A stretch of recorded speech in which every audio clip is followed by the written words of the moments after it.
Yeah, that is dead on. Welcome back to the channel, everyone. David Mishandled here, as always.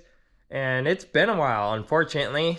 The flu has kind of went through my household like wildfire. Every single kid got it, and including me. And it seemed like when one kid got over it, the next kid, the very next day, picked it up. So it's been fun taking care of the kids, and then myself getting sick as well. But we're all better now, just in time for the holidays, and Christmas is just a day or two away here. And we're going to start pushing out some content again. Today, we are going to be creating what I call the perfect stickworm. It is the closest I've ever gotten to the actual Gary Yamamoto Senko. And I'm going to take you and show you my process, my recipe, and everything, all that fun jazz, to pouring your own perfect stickworm. So let's hop into it. First and foremost is some safety equipment. Gloves are a must. We're going to be dealing with extremely hot liquids, 350 degrees to start with, and then our normal working temperature is going to be 310 to 340-ish. You can only imagine the amount of pain that you're going to receive if you happen to accidentally get some of that hot plastisol or plastic on you. You're going to blister. That's why I recommend wearing gloves, wearing shoes. Definitely shoes. Don't be doing this in sandals. And a long sleeve t-shirt or hoodies. Just so you guys don't get burned. It's also a good idea to be wearing a respirator, because some of these brands of plastisol give off toxic fumes. You don't want to be breathing in that stuff. I'm not wearing one right now because it would kind of muffle my voice here and make it hard. I always leave a window open in the garage or open a door, just so we get some air movement and not building up toxic fumes in the garage. This is definitely not something that you're going to want to be doing in your kitchen. Moving on to some of the other stuff, we're going to obviously need a microwave to cook our plastic. We'll need plastisol. If you're starting out, you can start using old torn up baits and plastics, but then you're kind of limited to what colors you can make based on what colors you're melting down. So we're going to be using raw plastisol today to make our worms. There's a couple of different brands out there that sell plastisol. They all have their pros and cons to them. Some don't put off toxic fumes. Some are cheaper, some are more expensive, some are clearer, some are the viscosity is thinner. I use a little bit of everyone's for different reasons. Depending on the bait that I want to make. They also come in different durometers, I guess is the technical term, or viscosities. Soft, medium, and hard are the main ones. There's a couple brands that also have different blends, like in between, like a medium soft, medium hard, and then hard salt water. And then most of my bass baits and crappie baits that I do pour, I make out of medium. But today, because we need a softer plastisol, we're going to need to soften it up. Because for stickworms, we need technically a soft plastic durometer. So we'll need some sort of softener. Again, there's multiple brands out there. They all cost about the same. And we'll get into how much we'll need per fluid ounce, etc. when we get to that point. We'll obviously need some Pyrex cups. We're going to need an injector. There are hand pour molds that you don't need this. This is not a requirement. But for the molds that I own, this is a requirement. There's that. We obviously got our molds. These are 5-inch Do It Senko molds. The reason why I use these Do-Its are because I got them on sale at one point, and Do-It actually has a licensing agreement with Gary Yamamoto Custom Baits. So this is going to produce an exact replica of the Yamamoto Senko. We're going to need some clamps to keep our molds shut. There's several, at least on this particular mold. The brand, there are other brands out there that use bolt through and wing nuts, and even then I usually just take those out and use clamps, because it makes for, when you got multiple molds set up, it's a lot faster to just unclamp and then reclamp them when you take your baits out than having to use the screws back on. Measuring spoons are important. This is what we're going to use to measure our salt or blast media, our softener, our flakes, etc. So a good set of measuring spoons is a must, as well as a temperature probe. Now, preferably not infrared temperature probe like this, because when you when you initially shoot it, it only shows you the temperature of the top layer of plastisol, and what you want is the temperature throughout the entire cup of plastic. So, but I like a meat thermometer would probably be the best. For some reason, I do not know where mine is at the moment, so we're going to make do with the infrared. I have used it. It's not ideal, but it will work for our purpose, for this demonstration. Obviously, we're going to need some colorant. Again, multiple brands out there exist. It all depends on what you want, and everyone has their own blends, etc. And shades of colors. We're going to need some flake. Again, different manufacturers, different sizes, different shades. We're also going to need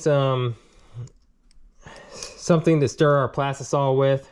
In this case, it's going to be some butter knives, cheap from Walmart, no big deal. And for stickworms only, we need some sort of medium to add weight. Traditionally, most people will use salt. I have used salt in the past. I still use salt occasionally, depending on what I'm trying to get. What I found is that salt there's quirks to it. It clouds up your colors. It absorbs moisture.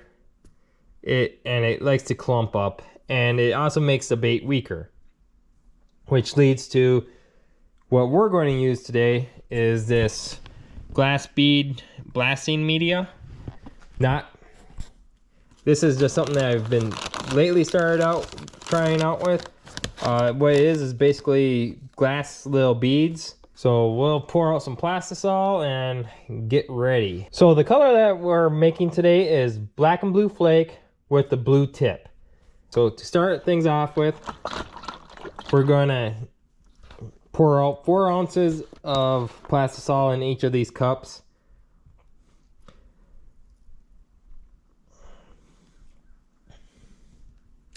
To that, we are going to add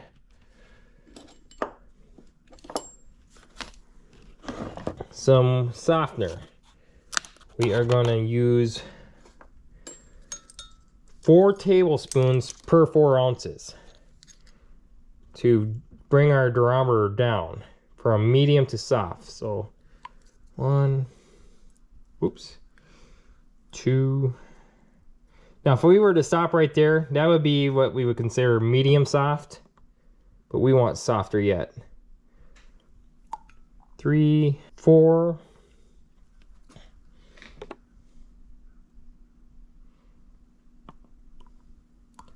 1, 2, 3, 4. That was probably a little, each one got a little bit too much, but that's all right. We'll live with it. Next thing we'll do is we'll pop each one into the microwave here. Again, it all depends on your microwave. It's something that you're going to have to experiment with. A normal for 4 ounces of this, we're probably going to need about 2 minutes, but that's if you're going to do salt. We're going to be using this blast media here. So we're going to need to add our blast media first. And to that, we are going to put in, we're going to take our half cup here. We are going to add a 1/4 cup of blasting media. So 1, and that's about right on, and then put that in there. We'll stir these up, and then we'll toss them in the microwave for about 2 minutes to 3 minutes each. I normally do 2 minutes at a time when I initially start for 4 ounces of plastisol, just to see where that gets us. It is important not to overcook them, so otherwise your plastisol will get burnt and release nasty smells and basically become useless. So let's get these stirred up, and then we'll pop them in the microwave. I like to do 1 cup at a time, for 2 minutes. So we'll cook these up, and then we'll get back to you after that. So we're just going to check up on this here real quick. Put on our gloves.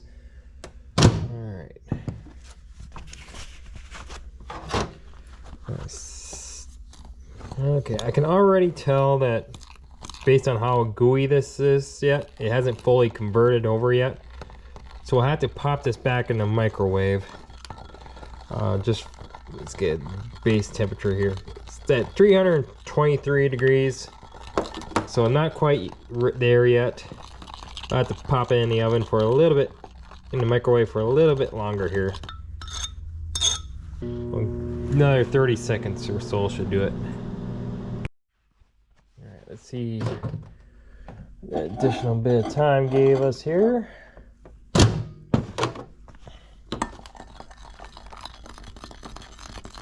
So 370, which is a little bit much.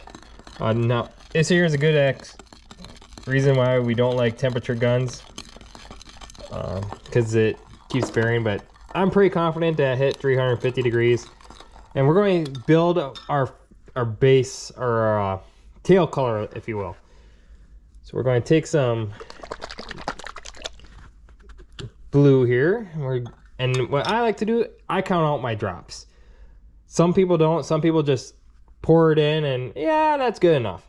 That doesn't work for me. I gotta count, and then that way I'm consistent over multiple pours. I'll write down my recipe and then go from there. So, and typically for 4 ounces, I'm looking at 20 drops, but because this here's got blast media in it, we're going to need a little bit more. 1, 2, 3, 4, 5, 6, 18, 20. We'll start at 20. Just to see what that looks like.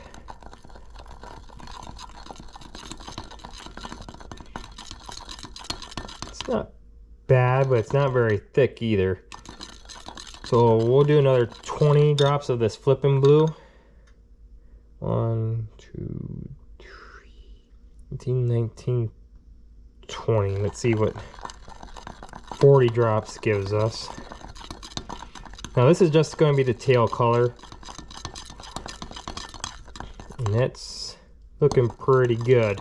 Now if this was our single color, if we were just doing a single color, all we would have to do is add some flake and then shoot it. But because this is going to be a tail color, we're going to do a little bit more. So we're going to take this, our injector, suck it up, try to get all of it in. Now one thing I should have mentioned, and I'll tell you here in a little bit, we'll first put on our tail colors. Push slowly, hold once you feel it stop. Lift up, top off the sprue. Go to the next one. Hit it. Keep pressure on it, lift out, top off the sprue. And maybe a little bit more there. Empty out that. Now, what's important with salt and blast media is before you inject it or put it in your injector, make sure you stir it up really well. Although that way we can get that salt and blast media to suspend correctly. If you don't, your baits won't come out quite right.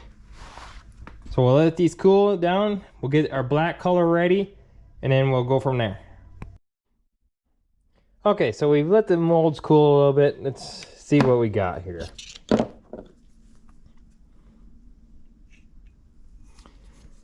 Very nice.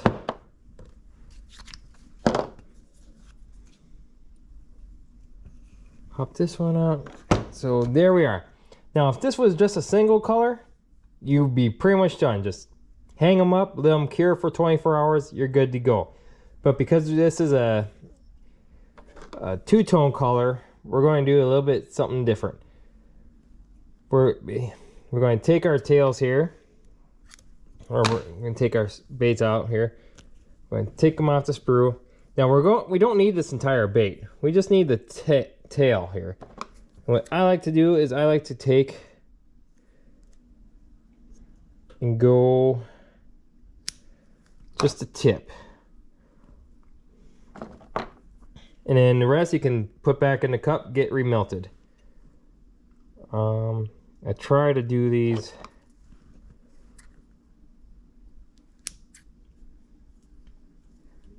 fairly to similar length if possible. Put those back in, they'll get remelted, they're good to go. And then what we gotta do, and sometimes what I like to do is I like to actually put a little 45-degree bend in them, or cut in them. That just gives the next layer more surface area to bond with. This is a tedious part about this particular color. So then what we'll do from there is we'll just close it up, reclamp it, and then that one there is ready for the main body color. I'll get these cut up, put back in, and then we'll get our main body color mixed up and shoot it here real quick for you. Perfect. So now we'll do our main body color here, which is going to be of course black with blue flake. And we'll start off with 10 drops just to see where we're at. We'll start in small increments because you can, and that's what I recommend. You can always add more. You can't take it out after you put it in there. So 1, 2, 3, 4, 5, 6, 7, 8, 9, 10. See where that gets us.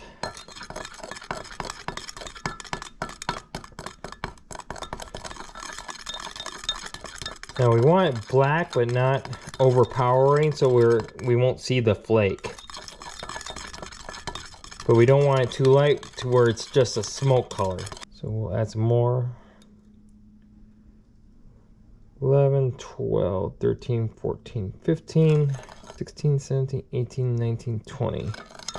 We'll stop there and we'll add our flake and see if we can't see what we can do. Yeah, that's looking pretty good. For flake, you can use any size flake you really want. I like to use multiple flakes sizes in my colors. Gives it added texture. So we're going to start off. It's kind of hard to do with the glove on. We're going to start off with a 1/4 teaspoon of 0.40.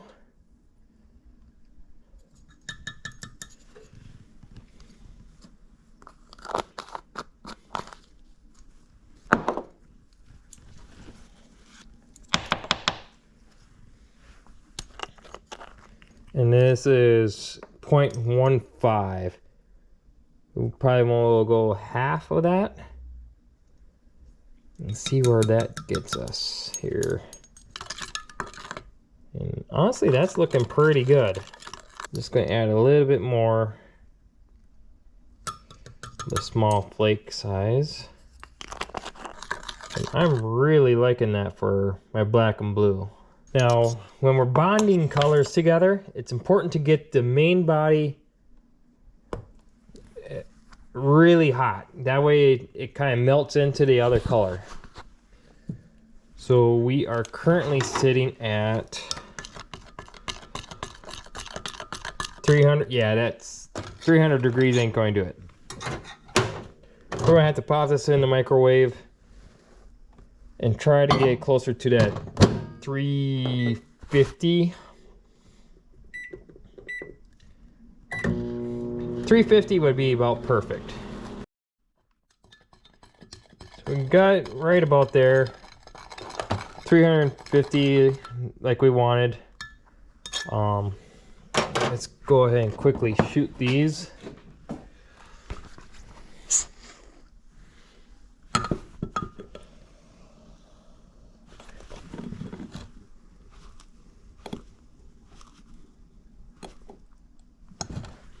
Fill up our injector and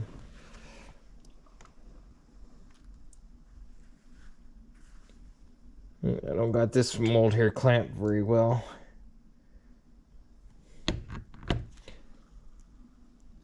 One, two, three. Neither is that one. Well, that's not good. We'll have some major flashing that we'll have to deal with, but that might not be a bad case for a demonstration here. So now all we gotta do is let these cool off and hopefully we got something worthy. So we'll let these cool off and we'll get back to you and show you what we did. Okay, the molds have kind of cooled off. Let's see what we got here. Take the clamps off and that looks really good, guys. That's about what we're looking for. As you can see, we got a little bit of flashing here. That's no big deal. We can just peel these apart like so. And then come back and peel that off. That one there dented for some reason. You'll have that every once in a while when you don't get enough pressure applied. And what we're looking for here is a really strong bond. And you know, I can take my thumb and try to peel away on this blue and it doesn't. That means I got hot enough and bonded to the blue layer really well, especially on this one here. So yeah, there we go. Here's one run of black and blue. Black blue flake with blue tip. Let's set that off to the side. Well, this mold here is going to have a ton of flashing on.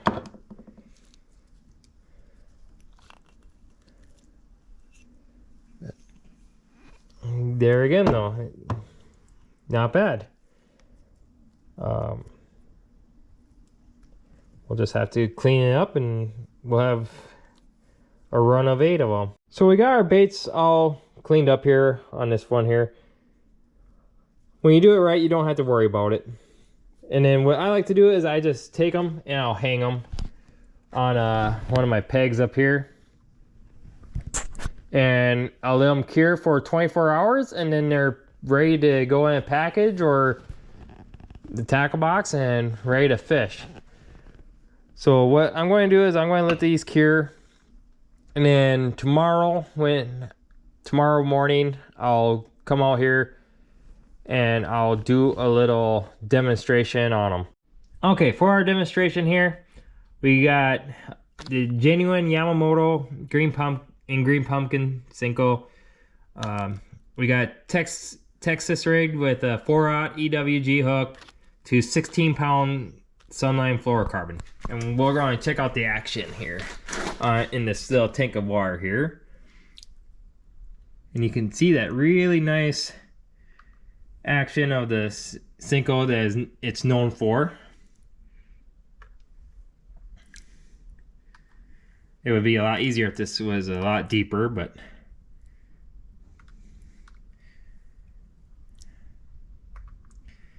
well, you can definitely see the tail wiggle quite a bit. So now we're going to compare that to our black and blue flake with a blue tip worm that we made yesterday.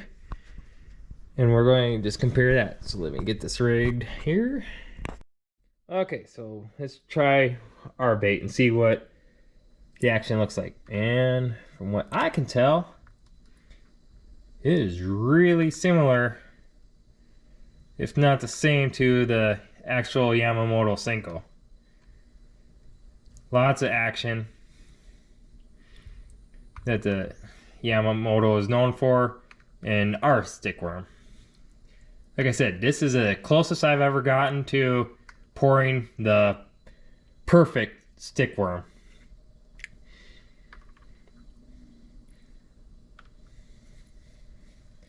Do one more nice. Yeah, that is dead on. So there you guys have it. My perfect stickworm recipe. I'll leave the recipe for it right here. It's for 4 ounces of medium plastisol. Got 4 tablespoons of softener, and then 1/4 cup of blast media. Or if you're going to use salt,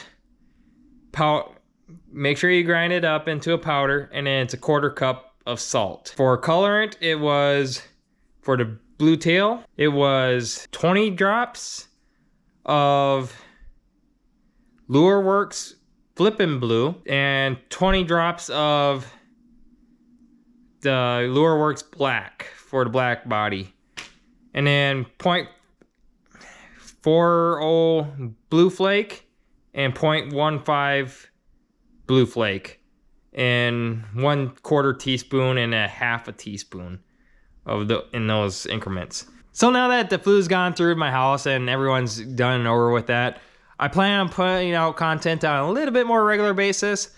So you make sure you guys hit that like and subscribe button. You're not going to want to miss it. Until next time, Merry Christmas, God bless, and we'll catch you out on the water.